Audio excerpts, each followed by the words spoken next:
তার কোনো গ্রিভেন্স থাকে যেটা ডেভেলপার বা প্রমোটার করছে না ঠিক মতো পালন করছে না, তারা কিন্তু রেরাতে যেতে পারে। ধরুন একটা ফ্ল্যাট আপনি কিনতে চলেছেন, ফ্ল্যাটের এরিয়াটা 2000 স্কোয়ার ফিট, কিন্তু প্রকৃতপক্ষে 2000 স্কোয়ার ফিট কিন্তু আপনার ফ্ল্যাট এরিয়া নয়।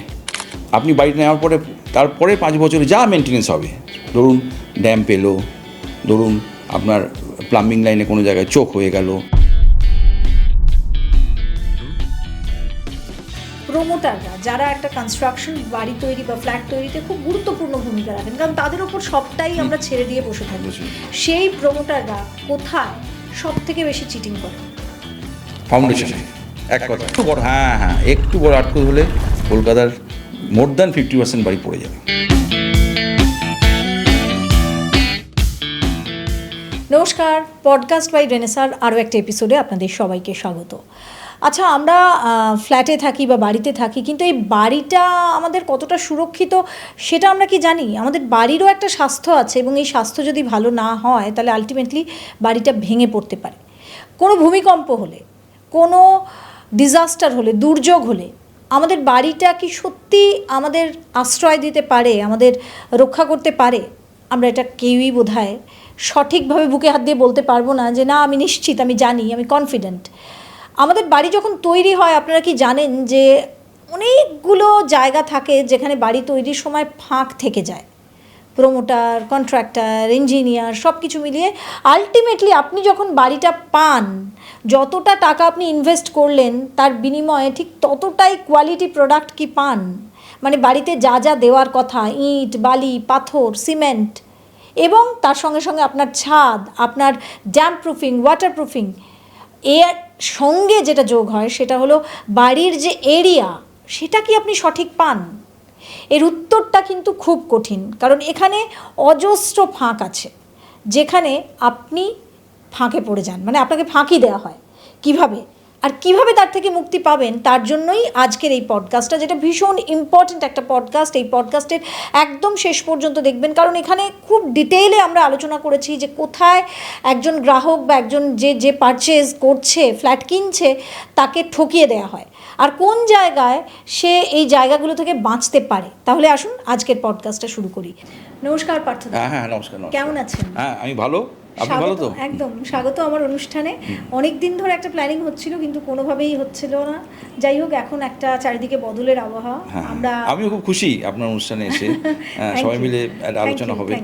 তো আমার প্রথম প্রশ্ন, যে বাড়ি তৈরি করা একটা ঝক্কির ব্যাপার। আজকের মানুষের হাতে সময় কম, ফ্ল্যাট হলেও, ফ্ল্যাট কিনলেও প্রমোটারের উপরে পুরোটা ডিপেন্ডেন্ট, আমরা শুধু হ্যান্ড ওভারটুকু নিই।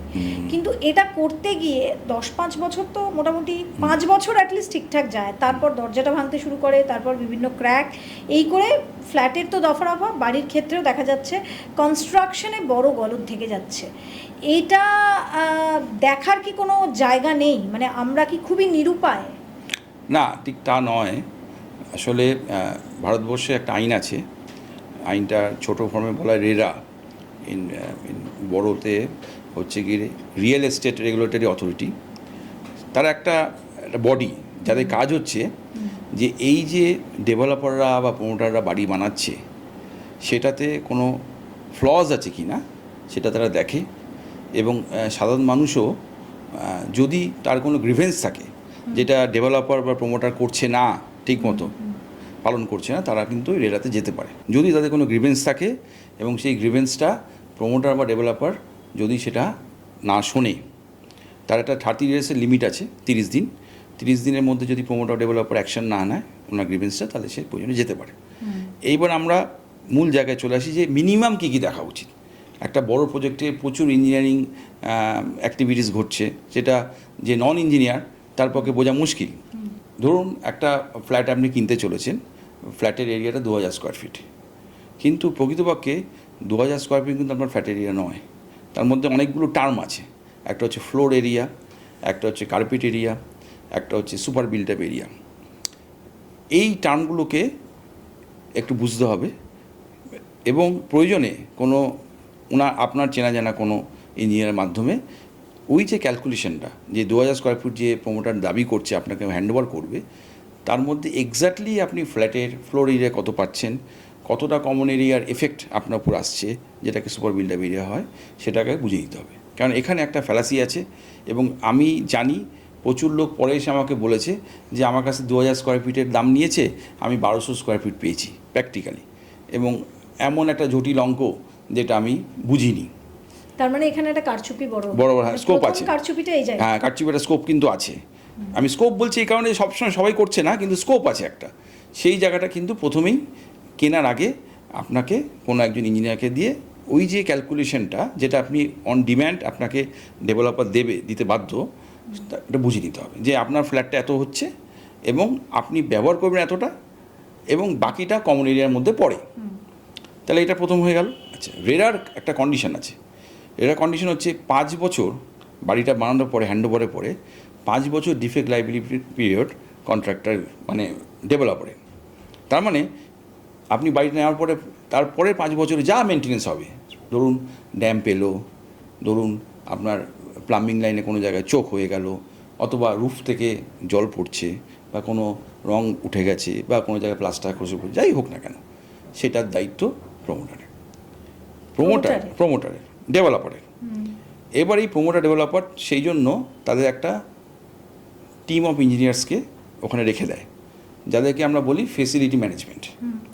ফেসিলিটি ম্যানেজমেন্টের কাজ হচ্ছে এই গ্রিভেন্সগুলো, ডে টু ডে যে গ্রিভেন্সগুলো আছে সেগুলোকে অ্যাটেন্ড করা এবং ওভারঅল এইটাকে চালানো 5 বছর। কেননা কিছু কমন এক্সপেন্সেস থাকে, লিফটের মেনটেন্যান্সের ব্যাপার থাকে, অনেক কিছু থাকে। এই 5 বছরের পরে অ্যাসোসিয়েশন ফর্ম হয় যারা ওখানে থাকে, এবং তারপর থেকে তারাই চালায়। তাহলে আপনাকে প্রথম 5 বছরের মধ্যে আপনাকে দেখে নিতে হবে যে আপনি যা করছেন সেটা পুরো অপারেশনটা স্মুথলি হচ্ছে কি না, আপনি যে থাকছেন তার সাথে জলের ঠিকমতো আসছে কি না, লিফট ঠিকমতো চলছে কি না, বাড়ির সমস্যা আছে কি না, বাড়িতে কোনো বিশেষ করে টপ ফ্লোরে থাকে তাদের ইয়েতে জল আসছে, রুফ টপ ফ্লোর যাদের তলাতেই রুফ যাদের, তাদের ড্যাম আসছে কিনা ইত্যাদি ইত্যাদি। এবং আজকাল কিন্তু প্রচুর ছাদে বাগান হয়, প্রচুর। তো সেটা আগে থেকে প্ল্যান করেও হয়, আবার অনেক সময় পরেও করা হয়। তো বাগান করলে অবভিয়াসলি জলের ব্যবহার বেশি, সেই জল যাতে ঠিকমতো ছাদ থেকে বেরিয়ে যায়, যাতে ওয়াটারপ্রুফিং লিকেজের প্রবলেম না থাকে, সেইগুলোকে দেখে নিতে হবে। এর মধ্যে 3টে ক্রাইটেরিয়া মেন। 3টে ক্রাইটেরিয়া মানে একটা হচ্ছে ওয়াটারপ্রুফিং, প্রায় যেটা সমস্যা দেখা যায়। 2 নম্বর হচ্ছে প্লাম্বিংয়ের, আর কিছু কিছু জায়গাতে ইলেকট্রিক্যাল কিছু ফল্টস দেখা যায়। ফল্ট সেটা খুব বেশি নয়, কিন্তু কিছু জায়গায় দেখা যায়। এবার কম্পালসারি ওয়েট এরিয়াতে ওয়াটারপ্রুফিং করার কথা প্রমোটারে, কম্পালসারি। রুফে করতে হবে, টয়লেটে করতে হবে, কিচেনে করতে হবে, কিছু কিছু পার্টিকুলার এরিয়া আমরা যেটাকে ওয়েট এরিয়া বলি এক কথাতে, সেখানে করার কথা। তো যদি সেটা ঠিকমতো না হয় তাহলে 5 বছরের মধ্যে চলে আসার কথা। যদি না আসে তাহলে 5 বছর পরে এলে সেটা অ্যাসোসিয়েশন দায়িত্ব সেটাকে ঠিক করা। সেই জন্য একটু কসাস থাকতে হবে যাতে, কারণ এইগুলোর প্রবলেম হচ্ছে কি, এগুলো সব কনসিল্ড, মানে পাইপলাইন দেয়ালের মধ্যে দিয়ে গেছে কিচেনের, আপনি তো পাইপলাইন কিছু দেখতে পাচ্ছেন না, ফলে লিকেজ যদি হয় আপনার পক্ষে বোঝা মুশকিল। লিকেজ হচ্ছে এক জায়গায়, তার এফেক্ট হচ্ছে আরেকটা জায়গায়, আর একটু দূরে গিয়ে। তো এই জন্য এর দায়গুলো কার? অ্যাসোসিয়েশন না, প্রথম 5 বছর প্রমোটার, ডেভেলপার, এবার প্রমোটারে। 5 বছরের পরে হলে সেটা অ্যাসোসিয়েশন দেখবে। আচ্ছা, এইটা হচ্ছে গিয়ে মেনটেন্স ওরিয়েন্টেড, স্ট্রাকচার ওরিয়েন্টেড, যেটা যেটা আমাদের বলা আইন আছে, আইন আছে একদম। 5 বছরে ডিফেক্ট লাইফ একদম আইন করা। টয়লেট বা কমন এরিয়া যেগুলো, সেখানে যদি লিকেজ হয় একদম আইন, একদম 5 বছরে ডিফেক্ট লাইফ পুরো টোটাল স্ট্রাকচারের। কিন্তু টয়লেট তো বাড়ির মধ্যে, ওয়াশরুমগুলো তো বাড়ির মধ্যে। হ্যাঁ, তাতে কি আছে, ওই বাড়িটার বাড়িটা তো ওই ডেভেলপারই বানিয়েছে, তো পুরো বাড়িটারই দায়িত্ব। পাইপলাইন যেটা কিছুটা কমন, কিছুটা আপনার বাড়ির মধ্যে দিয়ে ইন্ডিভিজুয়াল গেছে, ওভারঅল সমস্ত রেসপন্সিবিলিটি প্রথম 5 বছরের জন্য ডেভেলপারের, প্রথম 5 বছর আপনার হ্যান্ড ওভার। এইবার ওই 5 বছরের পরে যদি কিছু হয়, একটা যে কোনো জিনিসের ভবিষ্যতে হতেও পারে, তখন অ্যাসোসিয়েশনটা টেক কেয়ার করবে। এইবার হচ্ছে গিয়ে যেটা আপনি বললেন যে স্ট্রাকচার, এখন এই ধরনের যখন বিল্ডিং হয় তখন অবভিয়াসলি একটা স্ট্রাকচার ড্রয়িং থাকে, ডেভেলপার সেটাকে বেস করেই ওইটা বানাবে, এটাই কথা। এবং তার জন্য ইন্ডিভিজুয়াল এনলিস্টেড স্ট্রাকচার ইঞ্জিনিয়ার থাকে, যে কর্পোরেশনে এটা স্যাংশন করায়, তার দায়িত্বটা। ফলে তার একটা রেসপন্সিবিলিটি থাকে যে সে এসে টাইম টু টাইম সে নিজে বা তার কোম্পানির টিমের কেউ এসে দেখবে যে স্ট্রাকচারটা ঠিকমতো হচ্ছে কি না। এইটাই স্ট্রাকচার ইঞ্জিনিয়ারের রেসপন্সিবিলিটি। সে কিন্তু আলাদা পার্টি, সে কিন্তু ডেভেলপার নয়, সে কিন্তু আলাদা পার্টি। সে হচ্ছে কর্পোরেশন থেকে যে স্যাংশনটা করে আনছি অ্যাজ পার কর্পোরেশন রুল, সেটা সেইভাবে সে স্ট্রাকচারটা স্যাংশন করিয়ে আনে এবং টাইম টু টাইম যে জিনিসটা বানানো হচ্ছে সেটা ঠিকমতো বানানো হচ্ছে কি না মনিটরিং করা তার দায়িত্ব, এবং তাকে একটা সার্টিফিকেট দিতে হয় আফটার কমপ্লিশন অফ ওয়ার্ক যে এইটা অ্যাজ পার স্ট্যান্ডার্ড ডিজাইন অনুযায়ী কোয়ালিটি অনুযায়ী এটা তৈরি হয়েছে। মানে সে ডেভেলপারের লোক না, সে ইন্ডিভিজুয়াল, সে থার্ড পার্টি, সে ইন্ডিভিজুয়াল। সে হচ্ছে কি ব্রিজ বিটুইন কর্পোরেশন এবং ডেভেলপার। সে ডেভেলপারের কি চাহিদা, তার কততলা বাড়ি চাই বা কী চাই, সেই অনুযায়ী আইন মাফিক সে বাড়িটার নকশাটা বানাবে, ডিজাইনটা বানাবে, ড্রয়িংটা বানাবে, সেটা সে কর্পোরেশন থেকে পাস করাবে। এই পুরো প্রসেসটার পরে যখন বিল্ডিংটা তৈরি হচ্ছে তখন বিল্ডিংটা কিন্তু সে দেখবে যে হ্যাঁ, টাইম টু টাইম দেখবে যে হ্যাঁ ঠিক মতো বানানো হচ্ছে কি হচ্ছে না, এবং তাকে একটা আলটিমেটলি বিল্ডিংটা হয়ে যাওয়ার পরে সিসি করতে হয়, ক্লিয়ারেন্স সার্টিফিকেট, হ্যাঁ সব কিছু ওকে, তখন তাকে একটা মুচলেখা দিতে হয়, মানে একটা ডিক্লারেশন দিতে হয় যে হ্যাঁ বিল্ডিংটা আমার সুপারভিশন হয়েছে এবং আমি তার কোয়ালিটি চেক করে নিয়েছি, ঠিকঠাক আছে। ফলে তার একটা রেসপন্সিবিলিটি, এটা নিয়ম এবং সেটা করা হয়। আমি দু একটা ব্যতিক্রম থাকতেই পারে সব কিছুতে, কিন্তু এটা করা হয়। বড় ডেভেলপার যারা বা বড় প্রমোটার যারা, তারা ইন জেনারেল এই নিয়মগুলো পালন করে। কিন্তু রেরা আইনের একটা গ্যাপ আছে। গ্যাপটা হচ্ছে যদি আপনার জমিটা 7 কাঠার কম হয় অথবা 8টার বেশি ফ্ল্যাট না হয়, মানে ছোটো সোজা কথা ছোটো স্ট্যান্ডার্ড বিল্ডিং, ছোটো বিল্ডিং, তাতে কিন্তু রেরা অ্যাপ্লিকেবল নয়। সেখানে কিন্তু গ্রাহক যে কিনছে তার দায়িত্বটা একটু বেশি, কারণ সেখানে যে ডেভেলপার বা প্রমোটার এটা বানাচ্ছে তার এত অব্লিগেশন নেই, তাকেও কিন্তু স্ট্রাকচার ড্রয়িং পাস করাতে হয় এবং তাকেও স্ট্রাকচার ইঞ্জিনিয়ার আছে, সবই আছে, কিন্তু রেরার মতো পুরো এতটা কভার্ড নয় সবটা। রেরা তো সব কিছু কভার করা আছে, অতটা কভার্ড নয়। ফলে সেখানটাতে সেই গ্রাহককে বা সেই যে মানে পারচেস করছে তাকে একটু বেশি ভিজিল থাকতে হবে রেদার দ্যান এই বড় ডেভেলপারের ক্ষেত্রে। তবে অনেক সময় বাজেটেরও ব্যাপার থাকে, তো সব লোকে তো চাইলেও একটা বড় ফ্ল্যাট, দামি ফ্ল্যাট খুব ভালো লোকেশনে কিনতে পারে না, তাই বলে কি যে যার একটু বাজেট কম সে কি আর বাড়িতে থাকবে না, কিন্তু তাকে একটু সচেতন বেশি থাকতে হবে। প্রয়োজনে তাকে সে যদি মনে করে সে কোনো ইঞ্জিনিয়ারকে, তার নিযুক্ত ইঞ্জিনিয়ারকে দিয়ে time to time cross check করাতে পারে যে ঠিকঠাক হচ্ছে কি হচ্ছে না, তাতে ওভারঅল একটা স্যাটিসফ্যাকশন থাকবে এবং আশা করি ঠিকঠাকই হবে। ব্যতিক্রম অবশ্যই আছে, কোয়ালিটি কম্প্রোমাইজ আছে, যেটা আমি প্রথম বললাম যে ক্যালকুলেশন কিছু ফ্যালাসি আছে, সেটা বুঝে নেওয়া দরকার। তারপর যেটা নেক্সট যেটা হচ্ছে কোয়ালিটি কম্প্রোমাইজ বিভিন্ন জায়গায় হতে পারে, স্টিলে হতে পারে। আমি সিমেন্টের থেকেও স্টিল বেশি বলবো, কেন সিমেন্টের ক্ষেত্রে সব কিছুই আইএসআই গাইডেন্সে হয়। যত ফ্যাক্টরি আছে সিমেন্টের, সে বড় কোম্পানি হোক ছোটো কোম্পানি হোক, তাদের একটা আইএসআই গাইডেন্স আছে, ফলে সেই গাইডেন্স অনুযায়ী সিমেন্টটা তৈরি হয়। ফলে তার একটা মানে কোয়ালিটি ভ্যারিয়েশন, একটা রেঞ্জ আছে, একটা বটম লাইন আছে। কিন্তু স্টিলে আমরা দেখেছি স্টিলও আইএসআই ছাপ মেরে আসে, যত ভালো কোম্পানির স্টিল হবে না কেন, তাদের মানে আমরা যে রড, হ্যাঁ আমি ওটা স্টিল বলছি, এনফোর্সমেন্ট স্টিল, কথাটা এক্স্যাক্টলি এনফোর্সমেন্ট স্টিল, সেটা সব আইএসআই মার্ক আছে। আইএসআই মানে ইন্ডিয়ান স্ট্যান্ডার্ড ইনস্টিটিউট, যে যার কিছু গাইডলাইন দেওয়া আছে ওভাবেই সেটাকে বানাতে হবে এবং ওর যে ক্যারেক্টারিস্টিক সেটাকে ম্যাচ করতে হবে। কিন্তু আমরা জানি, এরকম হতে দেখেছি যে এরকম আইএসআই ছাপ ছাড়া স্টিলকে ইউজ করে দিচ্ছে, যে স্টিলের ক্যাপাসিটি কম, তার লোড নেওয়ার ক্ষমতা কম, তার সে বেশি করোশন প্রোন, জং ধরে যাওয়ার টেন্ডেন্সি তার মধ্যে বেশি থাকে, তার ডাক্টিলিটি কম। তো সেই জন্য ওই পার্টগুলোকে গ্রাহককে একবার দেখে নিতে হয় যে স্টিলটা ইউজ হচ্ছে, সেই স্টিলটা অ্যাটলিস্ট আইএসআই মার্ক আছে কিনা। আইএসআই মার্কের মধ্যেও ভ্যারিয়েশন আছে, কিন্তু আমি আপনাকে বলছি যে খুব ব্র্যান্ডেড স্টিল এক সময়ের, যেটা আমার দেখা ইউজও হলো, কিন্তু দেখা গেল 12-13 বছরের পরেই তার মধ্যে রাস্ট তৈরি হচ্ছে এবং সেই রডগুলো পিলারেও তো ইউজ হয়েছে, ছাদে তো অবশ্যই, এবং ড্যাম্প, লিকেজ, ভেঙে যাওয়া পিলার, এই সমস্ত কিছুর সম্মুখীন। না, করোশনটা শুধুমাত্র ম্যানুফ্যাকচারিং ডিফেক্ট নয়, করোশনটা অবভিয়াসলি ম্যানুফ্যাকচারিংয়ের সময় যে ইনগ্রিডিয়েন্টস দেওয়া হয় তার সাথে করোশনের রিলেশন আছেই। কিন্তু আমি যদি ধরে নিই যে আইএসআই মার্ক বলে সেইটা মেনটেন করা হয়েছে, যখন কনস্ট্রাকশনটা হয় তখনও কিন্তু প্রপার টেক কেয়ার না করলে যে কোনো ভালো কোম্পানির ব্যান্ডেজ স্টিলও করোশন ধরতে পারে। যেরকম আমি একটা উদাহরণ দিচ্ছি, আমি নাম করছি না, আমি এরকম জানি যে একসময় স্টিল খুব সস্তা হয়ে গেছিলো।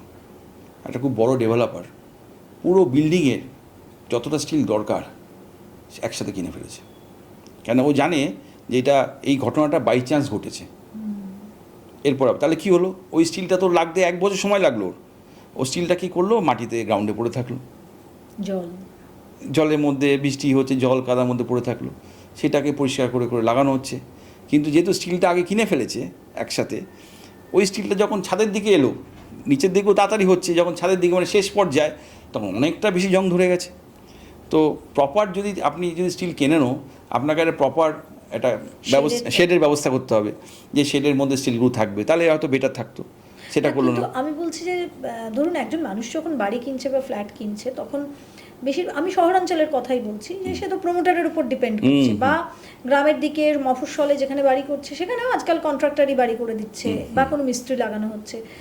যারা নিজেরা কিনে আনছে তাদের ক্ষেত্রে আলাদা, কিন্তু যাদের অন্যের উপর ডিপেন্ড করতে হচ্ছে, বিশেষ করে ফ্ল্যাটে, তো সেখানে গ্রাহকের সুযোগ কোথায় যে সে দেখবে যে কোনটা কি স্টিল, অফিস আছে, ব্যবসা আছে, নানান রকম, সে তো একটা প্রফেশনে এত তো দেখা সম্ভব নয়, ডিপেন্ড করতে হচ্ছে। তাহলে মানুষ জানবে কি? ওইটাই বললাম, যদি ডিপেন্ড সত্যিকারই করতে হয়, ডিপেন্ড আপনি একদম যেতে পারছেন না, তখন কিছু যে গাইডেন্স আছে তার উপর আপনাকে ট্রাস্ট করতে হবে, এছাড়া কোনো উপায় নেই। আপনি যেতে পারলে তো ভালো।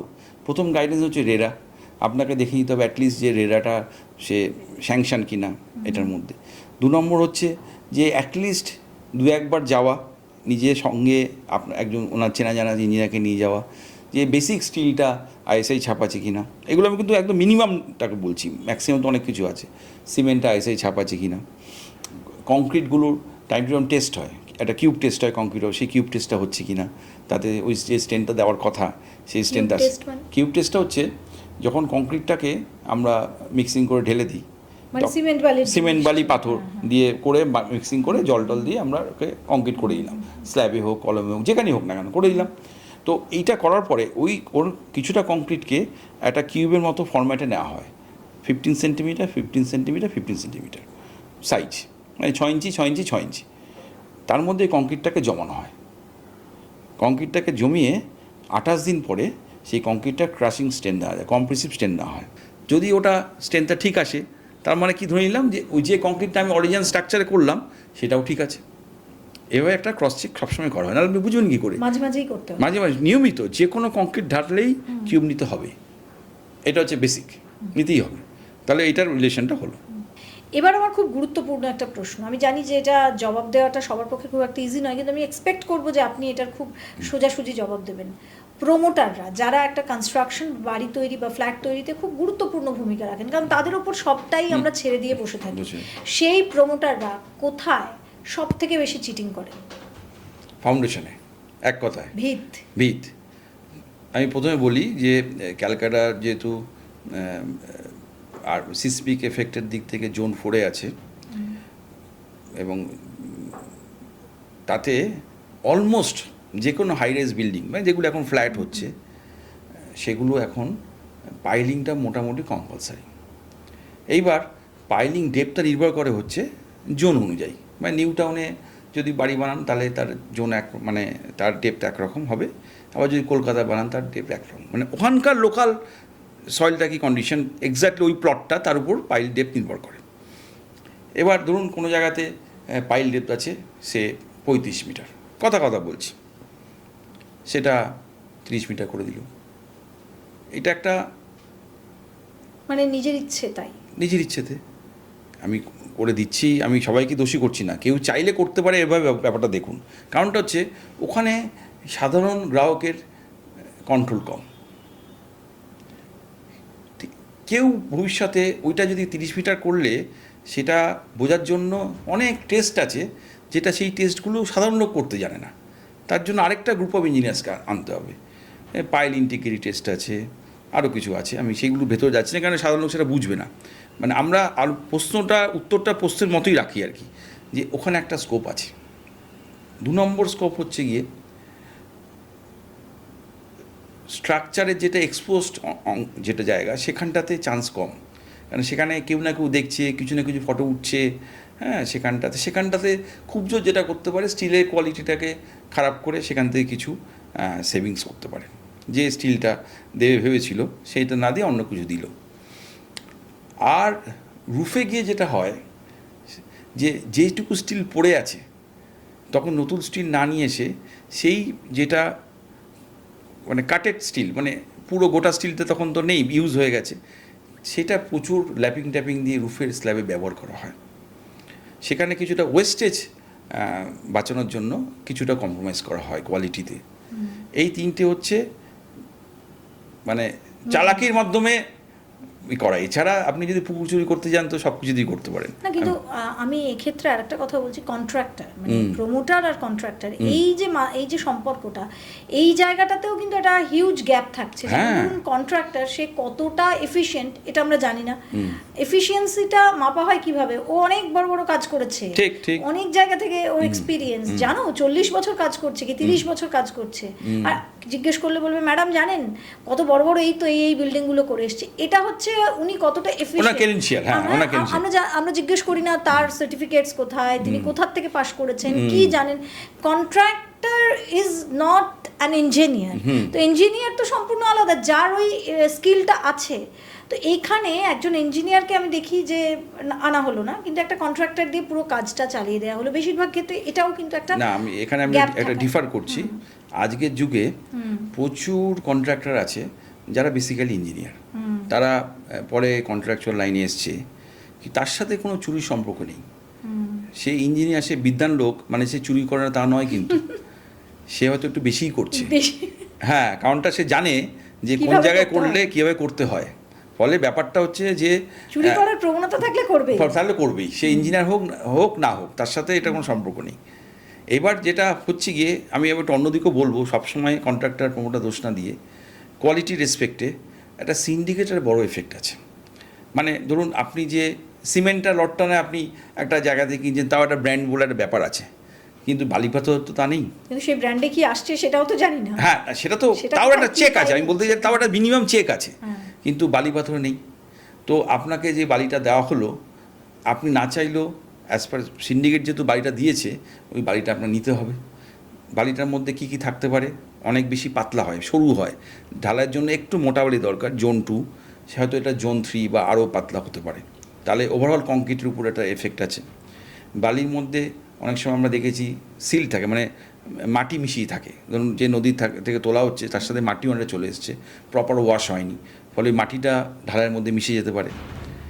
আবার অনেক সময় একটু নোনতা ভাবও থাকে, মানে সল্টও মিশে থাকে, যেগুলো কংক্রিটের ওভারঅল হেলথের উপরে এফেক্ট করে। ড্যাম্প আছে, স্ট্রেংথের পুরোপুরি আসে না অনেক সময়, তারপরে ক্র্যাক হওয়ার টেন্ডেন্সি বেড়ে যায়।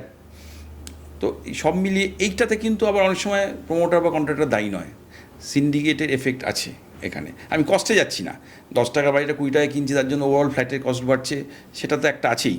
কিন্তু আমি শুধু কোয়ালিটি দিয়ে আলোচনা শুধু কোয়ালিটি বেস রাখছি। আপনি অ্যাজ অ্যান ইঞ্জিনিয়ার, আপনি যখন কাজ করতে গেছেন কোনো প্রজেক্টে, মানে বালি পাথর ইট এগুলো আমি এখানে বলতে পারি যে একটা সিন্ডিকেটের তো আছে, সেখান থেকেই নিতে হবে, কিছু করার নেই। তো আপনাদের ক্ষেত্রেও কি এটা করতে হবে? একদম তাই। আমি যখন চাকরি করতাম আগে, তখন আমি দেখেছি যে ইটটা ভালো নয়, গিয়ে আমি আমার হায়ার অথরিটিকে জানিয়েছি। হায়ার অথরিটি বলছে ভাই ওটা ইউজ করতে হবে। আমি বলছি কেন, এটা তো খারাপ, আমি দেখছি এটা এর যা ক্রাইটেরিয়া থাকা দরকার সেটার সাথে বইয়ের সাথে মিলছে না। বলছে না, এটা ইউজ করতে হবে, আমাদের কাছে প্রেশার আছে, লোকাল প্রেশার আছে। এর বেশি বলছে না, সে বলতে পারছে না হয়তো, ফলে আমাদেরকে ওই ইটটা ইউজ করতে হয়েছে বা ওই বালিটা ইউজ করতে হয়েছে। তার জন্য ওভারঅল কোয়ালিটিতে কিছু কম্প্রোমাইজ করতে হয়েছে বা হয়েওছে। তাতে কি হলো, যে বাড়িটা তৈরি হলো সেই বাড়িটার 25-30 বছর উইদাউট মেনটেন্যান্স চলার কথা, ভালো চলার কথা, সেটাই 10-12 বছর পর থেকে খারাপ শুরু হয়ে যাচ্ছে। কোনো জায়গায় ক্র্যাক হয়ে যাচ্ছে, কোনো জায়গায় জং হয়ে যাচ্ছে, কোনো জায়গায় জল ঢুকে যাচ্ছে, বিভিন্ন জায়গায় বিভিন্ন সমস্যা হচ্ছে। তার কারণটা কিন্তু বেসিক মেটেরিয়ালটার ঘাটতিও একটা কারণ। সবটাই কিন্তু যে প্রমোটার বা কন্ট্রাক্টর কাজটা খারাপ করছে তা নয়, মানে বেসিক মেটেরিয়ালটা যদি ঠিক না থাকে, মানে চুরি বা চিটিং এর ধাপটা একেবারে অনেক লম্বা একদম ন্যাচারাল সোর্স থেকে ওইটা হয়ে আসছে। এবং বালির সিন্ডিকেট বা বালি মাফিয়া আমাদের এই রাজ্যের তো একটা বড় একদম মানে Problem. অলরেডি প্রবলেম, মানে জানি না এখন নতুন সরকার এসছে হয়তো কিছুটা। অ্যাজ অ্যান ইঞ্জিনিয়ার আপনি আমি আশাবাদী। আমি আশাবাদী যে এবার নিশ্চয়ই আগের থেকে কিছু ভালো হবে। এবং এই ছোট ছোট ধাপ এগুলোকে মনে হচ্ছে খুব ছোট, আমি এক বস্তা বালি আনছি বাড়ি করছি, হ্যাঁ হ্যাঁ, এরকম এই বালি এক বস্তা প্রচুর। থেকেই 100 হয়, 100 থেকেই 1000 হয়। এবং একটা ভূমিকম্প হলে কি হতে পারে? মানে খুব কারেন্ট বাড়ি যেগুলো তৈরি হয়েছে সেগুলো তো সেফ থাকবে, সেগুলো অনেক বেশি ইঞ্জিনিয়ার্ড স্ট্রাকচার, অনেক হিসাব ক্যালকুলেশন করে। কিন্তু যেহেতু আমাদের এখানে বাড়িগুলো সবই ব্রিটিশ আমল থেকে হয়ে এসছে এবং প্রচুর বাড়ি এরকম আছে যারা ব্রিটিশ আমল থেকে হয়ে আছে, সেই সময় তো এত সিসমিক ইঞ্জিনিয়ারিং এত ডিটেলিং আলোচনা হয়নি বা করাও হয়নি। সেই বাড়িগুলো প্রপার মেনটেনেন্সও নেই। তার কারণ হচ্ছে একটা বাড়ি তাতে হয়তো 1000টা শরিক ফ্ল্যাটের মতো থাকে, কেউ বাড়িটার ওভারঅল স্ট্রাকচারটার প্রতি কারো নজর নেই। সবাই এক একটা ঘর নিয়ে আছে, সে হয়তো খুঁড়তুতো ভাই বা খুঁড়তুতো বোন, এনিথিং, মানে ওটা একটা ফ্ল্যাট, বাড়িটা আসলে বাড়ি কিন্তু একটা ফ্ল্যাট হয়ে গেছে। তার কমন হেলথ, বেসিক স্ট্রাকচার হেলথে ভীষণ এফেক্ট করেছে এবং করছে দিন বাই দিন। সেই সময় বেসিক ইনগ্রিডিয়েন্টসগুলো অনেক ভালো ছিল বলে এখনও চলে যাচ্ছে উইদাউট মেনটেনেন্স, কিন্তু সত্যিকার আর্থকোয়েক হলে খুবই চিন্তার ব্যাপার। মানে একটু বড়, হ্যাঁ একটু বড় আর্থকোয়েক হলে কলকাতার মোর দ্যান 50% বাড়ি পড়ে যাবে। একটু বলে এখনও আমি বলবো যারা ওই ধরনের বাড়িতে থাকে, মানে বংশগতভাবে পেয়েছে, তারা নিজেদের মধ্যে জয়েন্টলি আলোচনা করে যদি একটু প্রপার মেনটেন্স করে, আজকাল রেট্রোফিট করা যায়, মানে যে বাড়িটার আজকে যে কন্ডিশন এরকম সেটাকে ফার্দার স্ট্রেন্থেনিং করা যায় যাতে ওইটা সিসমিক এফেক্টে উইথেল করতে পারে, চাইলেই করা যায়। হয়তো একটু খরচা হবে, হ্যাঁ, সেটা কিন্তু তাদের নিজেদের জীবনের জন্য করা উচিত, মানে স্ট্রাকচারের জন্য। নিজে কেন পড়লে তো তোমার মাথা দিয়েই পড়বে, তো তুমি সেটাতে কনসাস হওয়া উচিত সবারই। যারা এটা দেখবে ভবিষ্যতে, আমি স্পেসিফিক্যালি তাদের বলছি, যারা ওই ধরনের বাড়িতে থাকে তারা নিজেদের মধ্যে আলোচনা করে, শরিকদের মধ্যে আলোচনা করে জিনিসটাকে যতটা সম্ভব ঠিক করলে নিজের হেলথটা দেখা উচিত। আমার এর পরের প্রশ্ন যে শুধুমাত্র বাড়ি নয়, মানে একটা বাড়ি কোন এরিয়ায় তৈরি হচ্ছে সেটাও তো ম্যাটার করে। নিশ্চয়ই করে, হ্যাঁ নিশ্চয়ই করে। এই যে আমরা এত চিটিংয়ের কথা বলছি, এত জিনিসে কাজে ফাঁকির কথা বলছি, কিন্তু কোন এরিয়ায় তৈরি হচ্ছে? যেমন ধরুন কলকাতা শহরে প্রচুর পুকুর, বা কলকাতা কেন, কলকাতার বাইরেও প্রচুর পুকুর, লেক, এগুলো ভরাট করে দিয়ে রাতারাতি সেখানে ফ্ল্যাট উঠেছে, এই ঘটনাও ঘটেছে। তো সেগুলো কনস্ট্রাকশন ওয়াইজ কীরকম থাকবে? সেখানে আদৌ পাইলিং হয়েছে কি না, সেখানে মাটি ভরাট ঠিকভাবে হয়েছে কি না, উই ডোন্ট নো। সত্যিকারে কোনো কন্ট্রোল নেই। মানে আপনি যেটা বলছেন এর উত্তর আমার কাছেও নেই যে কি হয়েছে।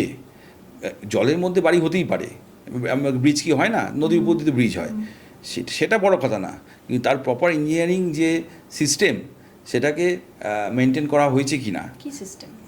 অনেক ডেপথ অবধি পাইলকে নিয়ে যেতে হয়। কতটা?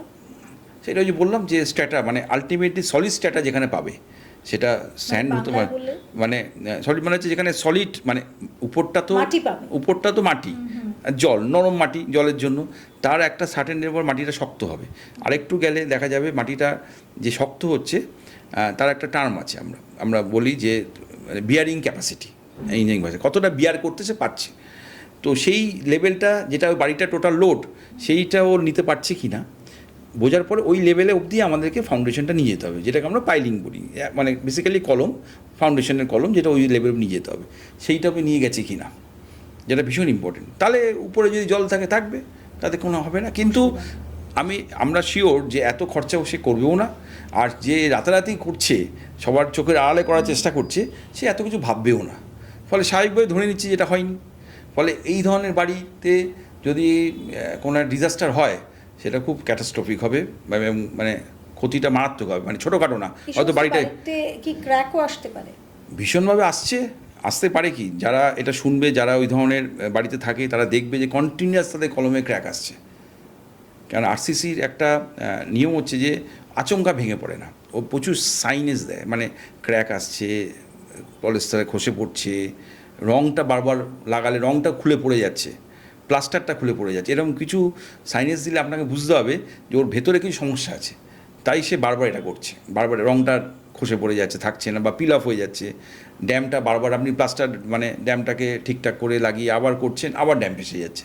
তার মানে সোর্সের মধ্যে যে বেসিক যে কোর অফ দ্য স্ট্রাকচার, তার মধ্যে সমস্যা আছে। তাই জন্য বাইরে থেকে আমরা যা করছি না কেন সেটা থাকছে না, খারাপ হয়ে যাচ্ছে। এবারে আমরা খুব গুরুত্বপূর্ণ বিষয়ে আসি, যেটা সবার বাড়িতে বোধহয় একটা বড় সমস্যা, কিন্তু এটা নিয়ে খুব একটা আলোচনা হয় না, ড্যাম। এটা কি আসলে? হ্যাঁ, সত্যিকারে ড্যাম্প একটা এমন সমস্যা না, যেটা মানে বেসিক্যালি যে কোনো স্ট্রাকচারের স্লো পয়জনিং করে, যে কোনো স্ট্রাকচারে, সেটা যত ভালোই হোক না কেন। কেননা ওই জলটা, ড্যাম্প মানে তো বেসিক্যালি ময়েশ্চার, সেটা স্ট্রাকচারের মধ্যে থাকলে, এনফোর্সমেন্ট যেহেতু আছে, স্টিল যেহেতু আছে, সেটা করোশন একদিনে হোক, দুদিনে হোক, 3 দিনে হোক, হবেই হবে।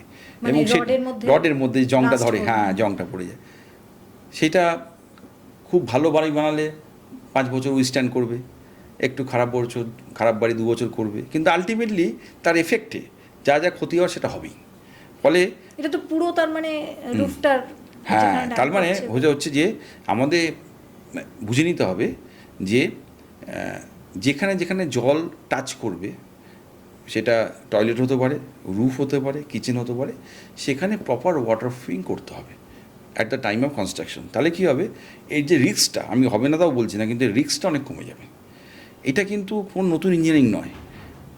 আমরা যবে থেকে বিল্ডিং বানা তৈরি হয়েছে, যবে থেকে স্ট্রাকচার হচ্ছে, ড্যাম তবে থেকেই আছে, এবং ড্যাম প্রুফিং সিস্টেম তবে থেকেই আছে। আমরা বেশি পুরনো যাব না, কথা বাড়ি লাভ নেই। আমরা শুধুমাত্র ব্রিটিশ আমলের বাড়িগুলো নিয়ে আলোচনা করছি, আর কারেন্ট বাড়ি নিয়ে। ব্রিটিশ আমল কেন?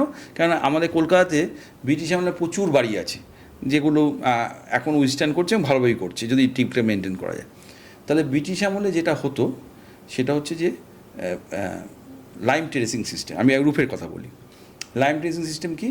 তাতে লাইম থাকতো, সুরকি থাকতো, সুরকি মানে হচ্ছে ইটের গুঁড়ো, আর ইটের ছোট ছোট খোয়া থাকতো একটু বড় সাইজে।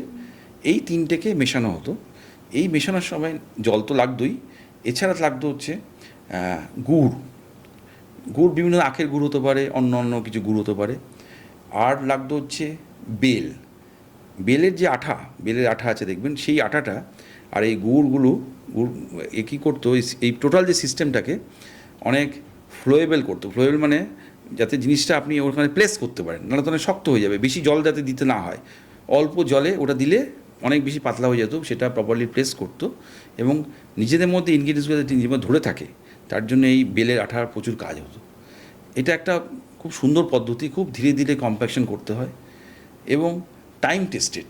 200 বছর আমি নিজে জানি, এরকম বাড়ি ক্লোজ টু 200 ইয়ার্স, যার রূপ থেকে আজকেও জল পড়ে না। আমি 200 বছর, এবং 1 ফুটের মতো তার লাইম টেরেসিং করা আছে। এটা খুব সময় সাপেক্ষ হচ্ছে। হ্যাঁ, মানে একটু বেশি লেবার লাগে, একটু স্কিল লেবার লাগে। তখন খুব অ্যাভেলেবেল ছিল। এখন এই প্রসিডিওরটার কাজ করার লোক খুব কমে গেছে, যেহেতু অন্যান্য অনেক পদ্ধতি বেরিয়ে গেছে, যেগুলো অনেক ফাস্ট, হ্যাঁ, এবং অনেক তাড়াতাড়ি হয়। সেই জন্য এই পদ্ধতিতে এই কাজটা করা, এবং ন্যাচারাল ইনগ্রিডিয়েন্টসগুলো আজকাল পাওয়া যায় না। বেল আর আপনি কোথায় পাবেন না করতে গেলে, ওই খাঁটি চুন পাওয়া মুশকিল, ওই গোটা মানে ওই কোয়ালিটি সুরকি পাওয়া মুশকিল। তো অন্যান্য পদ্ধতি এসে গেছে, কিন্তু আমরা আগে এটা নিয়ে আলোচনা করিনি। তো লাইম টেরেসিং কী করতো, প্রপার স্লোপে করলে ও জলটা ঢুকতে দিত না, জলটাকে বার করে দিত। আরেকটা লাইম যে মেজর কাজ ছিল, সেটা হচ্ছে যে ও হিট প্রুফ হিসাবে ভীষণ ভালো কাজ করতো। তাপমাত্রাটাকে ছাদ থেকে নিচে অবধি আসতে দিত না, অ্যাজ এ মানে কী বলবো, ব্যারিয়ার হিসেবে কাজ করতো। টেম্পারেচারটা নিচে আসতে দিত না। একটা অনেকটা মোটা, প্লাস লাইম সুরকি কম্বিনেশনটা এমন হতো, প্রচুর ওখানে পিনহোলস গ্যাপ থাকতো এয়ারে, যেখানে গিয়ে ওটা টেম্পারেচারটা ওখানে ব্লক হয়ে যেত, নিচে অবধি আসে না। ফলে যে কোনো পুরনো লাইম টেরেসিং বাড়িতে গেলে আপনি ফিল করবেন যে আপনি অনেক আরামে আছেন। হয়তো আপনার বাড়িটা ঠিক ছাদের তলায়, ফ্ল্যাটটা বা ফ্লোরটা, কিন্তু এরকম কষ্ট হবে না, রাদার দ্যান আধুনিক যে বাড়িগুলো হয় তার থেকে। কিন্তু আমি যেহেতু এই বিষয়ে ঢুকে গেছি, আমি এই প্রসঙ্গে বলি যে এখনকেও কিন্তু খুব ভালো ভালো ওয়াটারপ্রুফিং সিস্টেম আছে। তখন লাইম টেরেসিং ছিল বলে সেটা এখন আর করা যায় না বলে লোক তো আর থেমেনি, বিজ্ঞান তো এগোচ্ছে। খুব ভালো ভালো ওয়াটারপ্রুফিং সিস্টেম আছে, যেগুলো দীর্ঘদিন চলে, এবং অনেক স্পেশালাইজড এজেন্সি আছে, ম্যানুফ্যাকচার আছে, যারা 10 বছর, 12 বছর, 15 বছরের গ্যারান্টি দেয়। এতদিনে গ্যারান্টি দেয় যে গ্যারান্টি দিয়ে কাজটা করবে, এবং কোনো ডিফেক্ট হলে তারা এসে দায়িত্ব সহকারে সেটাকে ঠিক করে দেবে বা রিপ্লেস করে দেবে, হোয়াট এভার। ফলে এখন অনেক এসছে ভালো ভালো কোম্পানি, খুব অ্যাভেলেবেল। একটু সোশ্যাল মিডিয়ায় গেলেই দেখতে পাবেন বিভিন্ন, আমি কোম্পানির নাম এই অনুষ্ঠানে করছি না, অনেক ভালো ভালো কোম্পানি আছে যাদের ওয়াটারিং সিস্টেম ভালো কাজ করে। কিন্তু লাইম টেরেসিং দুটোই কাজ করতো, ওয়াটারপ্রুফিং কাম থার্মাল ইনসুলেশন। এটা কিন্তু তা নয়, এটাতে ওয়াটার প্রিন্টটা ভালো হবে, থার্মাল ইনসুলেশন কিন্তু হবে না। তার জন্য আপনাকে অ্যাডিশনাল কিছু করতে হবে। কি করতে হবে? একটা হচ্ছে যে আজকাল এরকম রুফ টাইলস পাওয়া যায়, রুফ টাইলস, যেটাকে বলা হয় হিট প্রুফ রুফ টাইলস, যেটা আপনি ছাদে যদি লাগিয়ে দেন তাহলে আপনার টালির কাজও হলো, আবার হিটটা রিফ্লেক্টও করে গেল, টেম্পারেচারটা অপেক্ষাকৃত কম হবে। এক ধরনের পেন্ট পাওয়া যায় বা কেমিক্যাল পেন্টিং বলুন না, কেমিক্যাল কোটিং পাওয়া যায়, যেটা আপনি যদি ছাদে পেন্ট করে দেন তাহলে ওর একটা রিফ্লেকশন, এসআরআই বলে একটা টার্ম আছে, সোলার রিফ্লেকশন ইন্ডেক্স, দেখা গেছে ওটা সোলারটা রিফ্লেকশন করে দেয় এবং টেম্পারেচার অনেক কমে যায়। মোটামুটি সবাই দাবি করে যে সারফেসে 10 ডিগ্রি ডিফারেন্স, সারফেসে মানে ছাদের উপরে গিয়ে যদি মাপে আপনি দেখেন 60 বা 50 ডিগ্রি, তাহলে আপনি ছাদের তলা থেকে মাপলে, সিলিং থেকে মাপলে পাবেন 40 ডিগ্রি। আচ্ছা, 10 ডিগ্রি কম, 10 ডিগ্রি কমিয়ে দেবে, একদম গ্যারান্টিড। এবং ওরা বলে যে আপনাকে করে আমরা দেখিয়ে দিয়ে যাবো, এবং সত্যিকারে হয়। কিন্তু ওর সাথে কিন্তু অ্যাটমসফিয়ার টেম্পারেচার গোয়ালে হবে না। সারফেস টেম্পারেচার 10 ডিগ্রি, অ্যাটমসফিয়ার তার এফেক্ট হচ্ছে 2 ডিগ্রি বা 3 ডিগ্রি। কেন? ওটা তো জানলা দিয়েও জল আসছে, জানলা দিয়েও হাওয়া আসছে, জানলা দিয়েও তো হচ্ছে, তো ছাদ থেকে ওটা এফেক্ট হলো, জানলা দিয়েও এগুলো আছে।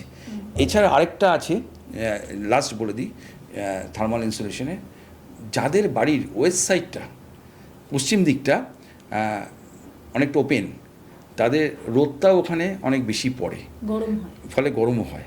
ফলে যারা ছাদে এই কাজটা করছে, যে পেনটা লাগাচ্ছে, চাইলে তারা ওই পেনটা ওয়েস্ট সাইডেও লাগাতে পারে যদি তারা মনে করে।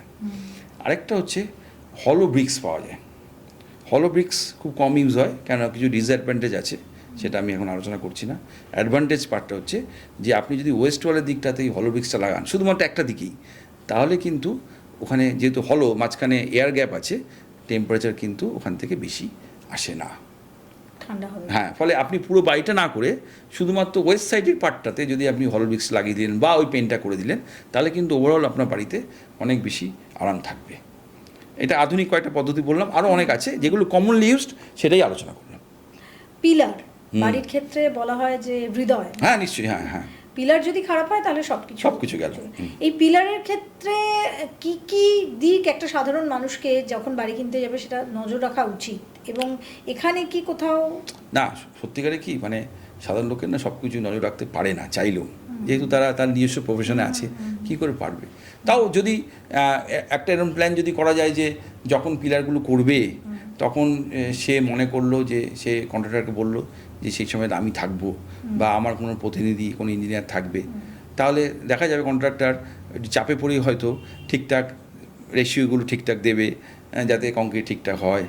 আমি এরকমও দেখেছি যে অনেক সময় মানে একটা নিয়ম আছে যে 1.5 মিটার অবধি ভার্টিক্যালি 1.5 মিটার অবধি ঢালাইটা একবারে করা যায়, তারপরে আবার 1.5 মিটারটা পরে করতে হয়, এরকম করে ধাপে ধাপে করতে হয়। অনেক সময় কন্ট্রাক্টররা মানে না সেটা, তাড়াতাড়ি করার জন্য পুরো পিলারটা হয়তো 3 মিটার হাইট বা 3.2 মিটার হাইট একসাথে কংক্রিটিং করে দেয়।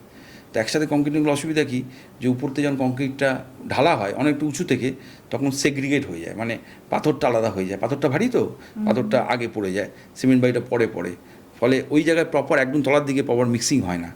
অত বড় ভাইব্রেটারও পাওয়া যায় না যে অত বড় উপর থেকে নিচ অব্দি গিয়ে ভাইব্রেট করবে, সেই জন্য কী করে বাঁশ দিয়ে খোঁচায়, বাঁশ দিয়ে খুঁজে ওটাকে করে কম্প্যাক্ট করে।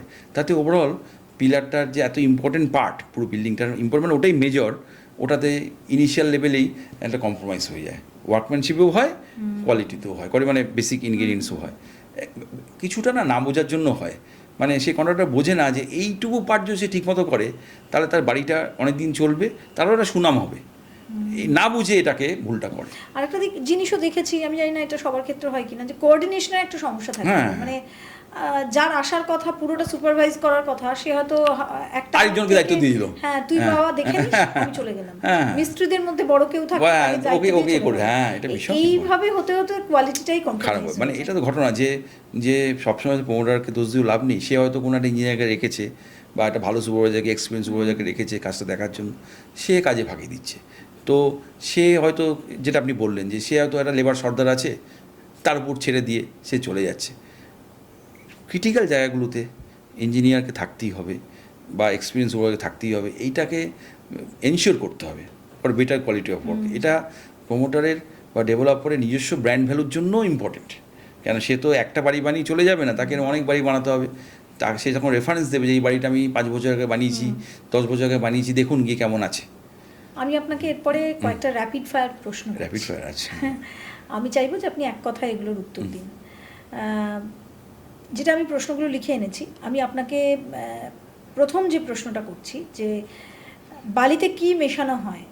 একটা কিছু মেশানো হয় যেটার পর দেখা যায় বালিটা তৈরি হওয়ার পর কিছুদিনের পর ফেটে যায়, মানে বালিটা পুরোপুরি বালি দেওয়া হয় না।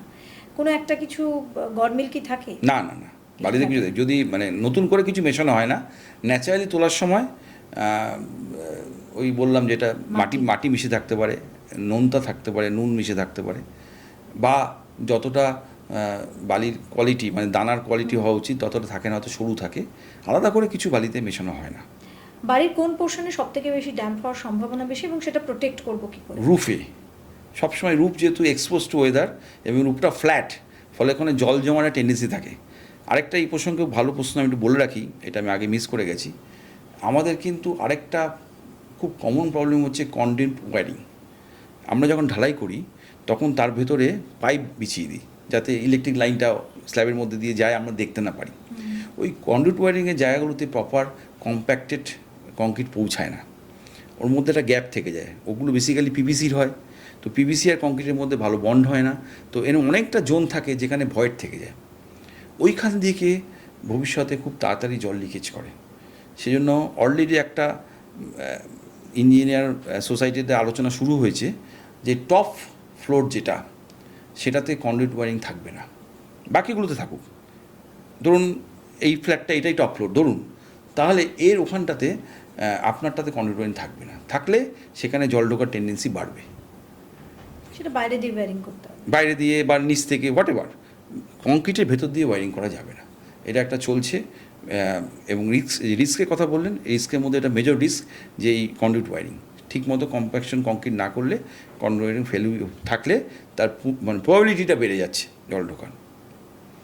রূপ থেকে জল পড়া শুরু মানেই কি কনস্ট্রাকশন ডিফেক্ট? অবশ্যই, জল যখন ঢুকছে কনস্ট্রাকশন ডিফেক্ট নিশ্চয়ই, কিন্তু কংক্রিট যেটা আছে সেই কংক্রিটটা কিন্তু ওয়াটারপ্রুফ কংক্রিট নয়, এটা লোককে বুঝতে হবে। একটা ভুল ধারণা থাকলে হবে। কংক্রিট যেটা আমরা করছি তারও তো কিছু লিমিটেশন আছে, তার মধ্যে কিছু সিঙ্কেজ ক্র্যাক আছে, অন্যান্য ক্র্যাক আছে। ফলে রুফের ক্ষেত্রে কিন্তু কম্পালসারি আপনাকে ওয়াটারপ্রুফিং করতে হবে আলাদা করে। বেয়ার রুফ ফেলে রাখা যাবে না। কেউ যদি ভাবলো আমি রুফটা করেছি কেন জল ঢুকছে, তা নয়। রুফ করলেও জল ঢুকতে পারে, না ঢুকলেই ভালো, কিন্তু জল ঢোকার চান্স আছে। সেই জন্য রুফ করার অ্যাটলিস্ট 1 বছরের মধ্যে ওয়াটারপ্রুফিং করে না, জলছাদ যেটাকে বলি, ওয়াটারপ্রুফিং করে একটা স্কিড কংক্রিট করে দেওয়া, যাতে স্লোপে, কেন রুফটা যখন হয় তখন স্ট্রেট হয়, তখন কোনো স্লোপ থাকে না, ফলে ওইটা কিন্তু পাইপলাইন অব্দি জলটা যাবে না। ফলে আপনাকে উপরে একটা কংক্রিট করতে হবে, স্কিড কংক্রিট যেটাকে বলি, যেটা কাজই হচ্ছে যে প্রপার স্লোপে জলটাকে পাইপলাইন দিয়ে বার করে দেবে, এবং তার তলাতে ওয়াটারপ্রুফিংটা করতে হবে ইন বিটুইন আরসিসি এবং স্কিড কংক্রিট। সিমেন্ট বালি আর ইট তো আমরা জানি, সিমেন্ট বালির পাথর, এটার পরিমাণ বা পাথরের সাইজ ছাদ ঢালাইয়ের ক্ষেত্রে কিভাবে একজন সাধারণ মানুষ মানে বেসিক 2-3টে রুল, থাম্ব রুল যেটা মেনে চলা উচিত বা দেখে নেবে সাধারণ মানুষ, সেগুলো কি কি? প্রথম কথা হচ্ছে যে চেষ্টা করতে হবে যে কোনো কংক্রিটই যেন মেশিন দিয়ে হয়, হ্যান্ড মিক্সিং না হয়। খুব ব্যতিক্রমী জায়গা ছাড়া যেন একটা মিক্সার মেশিন, ড্রাম মিক্সার বলি, সেই ড্রাম মিক্সারে যেন সিমেন্ট বালি পাথরকে মেশানো হয়, জল দেওয়া হয়, তাহলে মিক্সিংটা প্রপার হয়। হ্যান্ড মিক্সিংয়ে প্রপার মিক্সিং হয় না। আর আইএস কোড আছে, তাতে বলা আছে যে কত থিকনেস হলে তাতে পাথরের সাইজ কত হবে। এখন আইএস কোড তো আর একটা ইঞ্জিনিয়ার জানবে না, মোটামুটি একটা সাধারণ বাড়িতে আমরা 19 থেকে 20 mm সাইজের পাথর দিয়ে থাকি, বালি দিই আর সিমেন্ট দিই, আর রেশিও হওয়া উচিত 1-1-2, মানে 1 সিমেন্ট 1 বালি 2 পাথর। জল ঢেলে কিউরিং না করলে কি ভবিষ্যতে? একদম আপনি ঠিক পয়েন্ট, একদম ঠিক পয়েন্টে গেছেন। ঢালাই করার ঠিক 12 ঘন্টার মধ্যে থেকে আমাদেরকে জল মেটাতে হবে, তখন জল ধরে রাখা যাবে না। 24 ঘন্টার মধ্যে বাদ দিয়ে জল ভরে দিতে হবে। এবং অনেক সময় কি হয় 1-2 দিন ছেড়ে রেখে মারাত্মক ক্ষতি, সেই সময় জলের ডিমান্ড বেশি থাকে। প্রথম দিন আমরা দেখেছি যে ঢালাই হয়ে গেল, লোকে খুব ক্যাজুয়াল থাকে, আস্তে আস্তে বাদ দেয়, এই দেয় সেই দেয়, 3 দিন পরে জলে ভরে দেয়, কিন্তু আসল ক্ষতিটা প্রথম 3 দিনই হয়। কি ক্ষতি হয়? ক্ষতি হচ্ছে যেহেতু এক্সপোজ টু ওয়েদার থাকে, তখন কী হয়, প্রচুর ওয়াটার এভাপোরেশন হয়ে যায়, বাষ্পীকরণ হয়ে যায়। তখন কী হয়, কংক্রিটের ভেতরে যে জলটা আছে সেই জলটা তখন বাষ্পীকরণের জন্য উপর দিয়ে বেরিয়ে যায়। এবার সিমেন্টটা যে কেমিক্যাল বন্ডিংয়ের মাধ্যমে সেট হয়, স্ট্রেংথ গেইন করে, তাতে জলের একটা বিশাল ভূমিকা আছে। সেই জলটা, সেই প্রয়োজনীয় জলটা তখন সে পায় না। না পাওয়ার জন্য তার পুরোপুরি হাইড্রেশন হয় না, মানে হাইড্রেশন মানে কেমিক্যাল প্রসিডিওরটা কমপ্লিট হয় না। তো জলটা যদি উপরে দেওয়া থাকে তাহলে কী হয়, ওই এভাপোরেশন লসটা হয় না, ওই জলটা তখন পুরোপুরি হাইড্রেশন হতে সাহায্য করে, ফলে স্ট্রেংথ কমে যায়। কিউরিং না হলে স্ট্রেংথ কমে যায়, প্রচুর ক্র্যাকস আসে, প্রচুর হেয়ার লাইন ক্র্যাক, প্রচুর, সেটা স্ট্রাকচারাল ক্র্যাকও হতে পারে ভবিষ্যতে যদি ঠিকমতো না দেওয়া হয়। সেই জন্য কিউরিং খুব সিম্পল প্রসেস, কিন্তু এটার নাক ঠিকমতো করলে তার একটা মেজর ব্যাড এফেক্ট আছে। সেই জন্য এই কাজটা, এর মধ্যে ইঞ্জিনিয়ারিং হওয়ার ব্যাপার নেই, যেন খুব দায়িত্ব নিয়ে 24 ঘন্টার মধ্যে বাঁধ দিয়ে জল বেঁধে দিতে, 24 ঘন্টার মধ্যে, তার আগে জল ছেটাতে হবে, কেননা তখন নরম থাকে, বার্তা দেওয়া সম্ভব হয় না। তো জলটাকে এমনি একটা বালতি করে নিয়ে, মগে করে নিয়ে ছিটিয়ে দিতে হবে, যাতে ভেজা ভেজা থাকে, এবং তার মধ্যে বার্তা বানিয়ে 24 ঘন্টার মধ্যে জল ভরে দিতে হবে, অ্যাটলিস্ট 10 ডেজ, অ্যাটলিস্ট। তার বেশি করলে কোনো ক্ষতি নেই, ভালো, কিন্তু অনেক সময় লোকে করে উঠতে পারে না। আমি জন্য অ্যাটলিস্ট বললাম, অ্যাটলিস্ট 10 ডেজ জল পুরোপুরি ভরে রাখতে হবে, সাবমার্জ কন্ডিশনে রাখতে হবে। ড্যাম্প জোনের কথা হচ্ছে, ড্যাম্পের মধ্যে বাথরুমে কিন্তু প্রচণ্ড রকম ড্যাম্প আসে। ফ্লোরে যেখানে মার্বেল বা টাইলস থাকে, তার গ্যাপিংয়ে দেখা যায় একটা জল লিকেজের সমস্যা হয়। আবার দেখা যায় যে রুফে, সেখানেও ড্যাম্প হচ্ছে, বা দেওয়ালে। এটা কেন হয়? না, আসলে টয়লেটটা ভীষণ একটা ক্রুশিয়াল জায়গা জলের রেসপেক্টে, ড্যাম্পের রেসপেক্টে। কারণটা হচ্ছে যে টয়লেটে দুটো জলের সোর্স আছে। একটা হচ্ছে প্লাম্বিং লাইন, সবসময় পাইপের মধ্যে দিয়ে জল যাচ্ছে এবং পাইপের মধ্যে জল থাকছে। আরেকটা হচ্ছে যখন আমরা স্নান করছি বা যে কোনো জলের ব্যবহার করছি, সেই জলটা মেঝে পড়ছে, পড়ে একটা সার্টেন স্লোপের মাধ্যমে আউটলেটে গিয়ে বেরিয়ে যাচ্ছে। তো আগে আমরা মেঝেটা বলি। মেঝেটা কি হয়, যখন আমরা স্নান বা যে কোনো জল ব্যবহার করি, টালি যে টাইলসগুলো যে লাগানো থাকে, টাইলসের মধ্যে না ইনফ্যাক্ট কোনো গ্যাপ রাখা হয় না। টাইলগুলোকে একদম 100% চেষ্টা করা হয় ফিনিশ করে দেখতে সুন্দর হওয়ার জন্য। এবং কি হয়, ওইগুলো 100% তো হয় না, তার মধ্যে ওই সিমেন্টের একটা পেস্ট লাগিয়ে দেওয়া হয় জয়নারি হিসাবে। তাতে জলটা কিছুদিন পরে ওই সিমেন্ট পেস্টটা উঠতে থাকে, আস্তে আস্তে একটু একটু করে খুলতে থাকে, এবং জলটা ওর ফাঁক দিয়ে ঢুকে যায় এবং ভেতরে অনেকক্ষণ স্টে করে। যেই স্টেটা নিচের তলার লোক দেখে, যেটা আপনার বাড়ির ফ্লোর, সেটা ওর কাছে সিলিং, ও তখন ও ড্যামটা দেখতে পায়। এটা হচ্ছে গিয়ে টাইলসের জয়েন্টগুলো ঠিক মতো না করার জন্য। আজকাল এই জন্য সিস্টেম হয়েছে যে আপনাকে একটা মিনিমাম গ্যাপ রাখতে হবে। আগে রাখা হতো যে ফ্ললেস করার চেষ্টা করতো, গ্যাপ রাখা যাবে না, তাতেও গ্যাপ থাকে। আর এখানে জেনে বুঝে একটা গ্যাপ রাখা হয়, যাতে ওই টালির জয়েন্টের মাঝখানে আজকাল অনেক টাইল জয়েন্ট অ্যাডহেসিভ বেরিয়ে গেছে, যেটা দিয়ে দেওয়া যায়। দিলে কি করবো, দুটো টাইলকে ধরে রাখবে এবং ওটা অনেক দীর্ঘস্থায়ী, ওখান দিয়ে জল ঢুকবে না, ওটা জল নিরোধক, ওখানে জল ঢুকবে না। ওই কিন্তু যাতে ওটা ঢোকে, সেই জন্য ওখানে 1 mm, 2 mm, 3 mm বিভিন্ন প্রোডাক্টের বিভিন্ন স্পেসিফিকেশন আছে, ওটা ইচ্ছা করেই গ্যাপ রাখা হয়। এগুলো কি মানে আপনি মেনটেনেন্সের কথা বলছিলেন? না, এটা বানানোর সময় যদি কেউ করে তাহলে মেনটেনেন্স দরকার নেই। সেটা যদি কি ক্ষেত্রে আমাকে ইয়ারলি, পুরনো ক্ষেত্রে হলে ওই জয়েন্টটাকে আবার তুলে ফেলতে হবে, নতুন করে আবার ওইটাকে পেস্ট লাগাতে হবে। এটা হচ্ছে গিয়ে মেজের ক্ষেত্রে। হ্যাঁ, এরপরে আমার খুব গুরুত্বপূর্ণ একটা প্রশ্ন, যে বাড়ি স্ট্রং, আমাদের দাদু বা তারও বাবা, তাদের ক্ষেত্রে বলি যে, বা পুরনো বাড়িগুলোর কথা হচ্ছিল যে কি স্ট্রং হার্ডি বাড়ি একদম। এই ব্যাপারটা লক্ষ্য রাখার জন্য ফ্ল্যাটের ক্ষেত্রে আদৌ কি এটা সম্ভব? মানে এক কথায় যদি উত্তর দেওয়া হয়। হ্যাঁ, সম্ভব। আপনি যদি সত্যিকারের ব্যাপারটা নিয়ে কনসার্ন থাকেন, তাহলে আজকাল কিছু মেশিনস বেরিয়েছে, মেশিন বলে ইকুইপমেন্ট, যেটাকে বলা হয় নন ডিস্ট্রাকটিভ টেস্টিং। মানে একটা বাড়ি হয়ে যাওয়ার পরে বাড়িটাতে কিছু টেস্ট করে বোঝা যায় যে বাড়িটার স্ট্রেংথ কীরকম আছে, কংক্রিটের স্ট্রেংথ কীরকম আছে, বা যে রেনফোর্সমেন্টটা অলরেডি ভেতরে আছে সেটা জং ধরেছে কি না, সেগুলোকে না ভেঙেই আমরা দেখে বলতে পারি যে বাড়িটার যে বেসিক ইনগ্রেডিয়েন্টস সেটা ঠিক আছে কি না। সেভাবে এটা ক্রস চেক করা যায়। ড্যাম্প কি আদৌ সারে? অবশ্যই সারে, পুরোপুরি সারে। তার জন্য যেটা দরকার সেটা হচ্ছে ড্যাম্প যে হচ্ছে কেন সেই ডায়াগনোসিসটা খুব ইম্পর্টেন্ট, কোথা থেকে ড্যাম্পের সোর্স, সেটা যদি আমরা বার করতে পারি তাহলে ড্যাম্প কিন্তু পুরোপুরি সেরে যাবে এবং লং টার্ম সেরে যাবে। রুফ লিকেজ রিপেয়ার এটা কি আদৌ সম্ভব? হ্যাঁ হ্যাঁ, নিশ্চয়ই। আজকাল প্রচুর রুফের প্রবলেম সলভ করা হচ্ছে এবং খুব মানে দায়িত্ব নিয়ে করছে লোকজন আছে, এরকম স্পেশালাইজড কন্ট্রাক্টর আছে, ম্যানুফ্যাকচারার আছে, রুফের উপরেই কাজ হয়। রুফের উপরই কাজ করে, তারা 10-12 বছর 15 বছর গ্যারান্টিও দেয় কাজ করার পরে। বিল্ডিং কোলাপস হওয়ার আগে কি কি সাইন দেয়? না, সেটা তো নির্ভর করছে হচ্ছে বিল্ডিংটা কি তার হেলথের জন্য কোলাপস করছে না সিসমিকের জন্য কোলাপস করছে। যদি নর্মাল হেলথের জন্য করে, তার প্রথম হচ্ছে গিয়ে যে জোনটা প্রথম স্ল্যাব, তারপর বিম, তারপর কলম, এভাবে জিনিসটা ছড়ায়। প্রথমে দেখা যাবে যে স্ল্যাবের যে কিছু কিছু চাঙ্ক খুলে পড়ছে, যেটা খুবই মাইনর, যেটা বিল্ডিং কোলাপসের সাথে কোনো ডাইরেক্ট কোনো রিলেশন নেই, কিন্তু ওটা শুরুয়াত, মানে ওটা স্টার্ট আপ। আপনাকে সেখানে কনসাস থাকতে হবে। আপনি যেটা দেখলেন যে হয়তো ড্যাম্পের সোর্স আছে বা জং পড়ে যাচ্ছে, ওটাকে আপনি যদি অবহেলা করেন, এই একই জিনিসটা পরে বিমে হবে, তারপরে কলমে হবে। এই তিনটেতে যখন এসে যাবে একসাথে, তখন যদি আপনি টেক কেয়ার না করেন, তাহলে বিল্ডিংটার কোলাপস করার চান্স আছে। কিন্তু সেটা অবশ্যই সঙ্গে সঙ্গে না, এটা লং টার্ম প্রসেস। কিন্তু আপনাকে আমরা এই আলোচনার মাধ্যমে বলতে চাইছি যে আপনি অল্পতেই কনসার্ন হয়ে যান, অল্পতেই এটাকে ঠিক করুন, ফেলে রাখবেন না, তাহলে এত দূর যাবে না ব্যাপারটা। বাড়িতে অনেক সময় দেখা যায় যে দেওয়ালগুলো আজকাল 3 ইঞ্চির হয় এবং সেখানে ড্রিল করতে গেলেই পুরো এফোড় হয়ে যায়। তো দেওয়ালে 5 ইঞ্চি, আমরা তো ছোটবেলায় 10 ইঞ্চি দেখতাম।